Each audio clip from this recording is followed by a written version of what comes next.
हिंद दोस्तों, नमस्कार। दोस्तों, आज जो आप मेरे पास ये मोटर देख रहे हैं, ये 2 एचपी हॉर्स पावर का मोटर है जो कि खेतों में सिंचाई करने वाले मोटर है। और देखिए इस मोटर में क्या फॉल्ट हुआ कि मोटर इतनी भयंकर रूप से जल गया है। आप देख सकते हैं कि कितना ये बुरी तरह से जला हुआ है। रनिंग, स्टार्टिंग सभी पॉइंट इसका जल चुका है। तो चलिए अब इसके विषय में जानते हैं कि आखिर ऐसा फॉल्ट क्यों हुआ और यह मोटर इतनी बुरी तरह से क्यों जला हुआ है।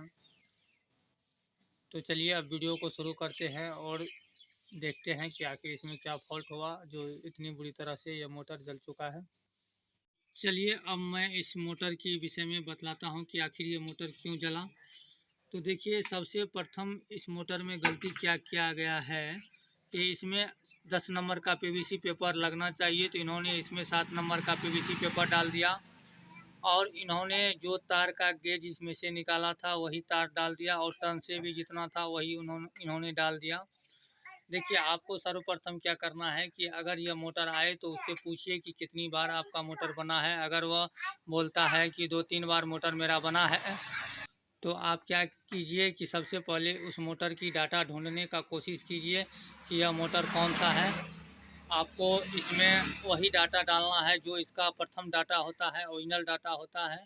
या अन्यथा आप क्या कीजिए, अगर फर्स्ट हैंड मोटर काटिए, मतलब फर्स्ट बार आपके पास मोटर आता है और कंपनी का वाइंडिंग आता है, तो आप उसको काट करके उसका तार का आप गेज कर लीजिए और उसको लिख लीजिए रनिंग और स्टार्टिंग दोनों का, और गिनती करके एक डायरी में मेंटेन करके रखिए ताकि आगे अगर इस प्रकार की मोटर आपके पास आए तो आपको कोई भी परेशानी का सामना न करना पड़े। क्योंकि देखिए बहुत सा कारीगर क्या करता है कि मोटर फर्स्ट हैंड काटता है और तार उतना गेज नहीं मिलने के बाद उन्होंने थोड़ा सा 19-20 गेज लगा देता है, जबकि यह मोटर 440 पे चलता है, यानी कि 440 वोल्ट पे चलता है। तो उस पीरियड में अगर इसमें 40-41 लपेटा होना चाहिए, तो उसमें वो क्या करता है कि तार अंदर जल्दी चले जाए, वो परेशानी से बचने के लिए उसमें 5-10 टर्न कम कर देता है और सिंगल फेज पे चलाने का लायक भी बना देता है। तो ऐसा आपको नहीं करना है। अगर 440 से चलता है तो 440 कनेक्शन ही करना है। अगर डबल वायर से मोटर बना हुआ है तो आपको डबल वायर से ही बनाना है। और मोटर में हर वक्त एक्यूरेट कंपनी का डाटा ही डालिए। और तार की जहाँ तक बात रहे तो आप मिलन कंपनी का तार यूज कीजिए।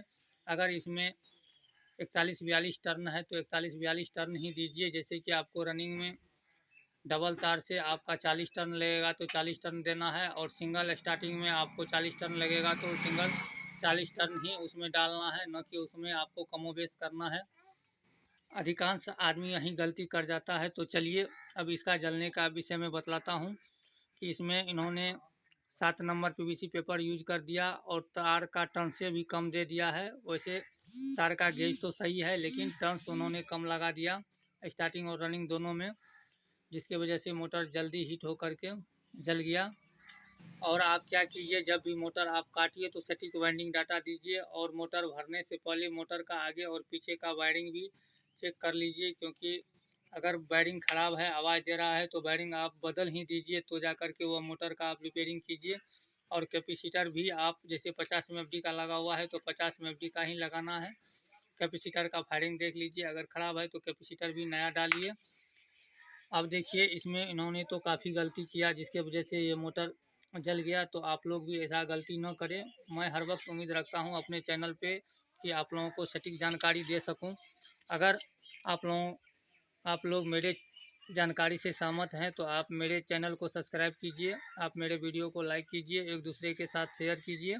और देखिए इनमें इन्होंने कनेक्शन का भी फॉल्ट कर रखा है, क्योंकि कनेक्शन इस तरह से नहीं करना चाहिए, कनेक्शन को भी फ्रेश अच्छी तरह से करना चाहिए।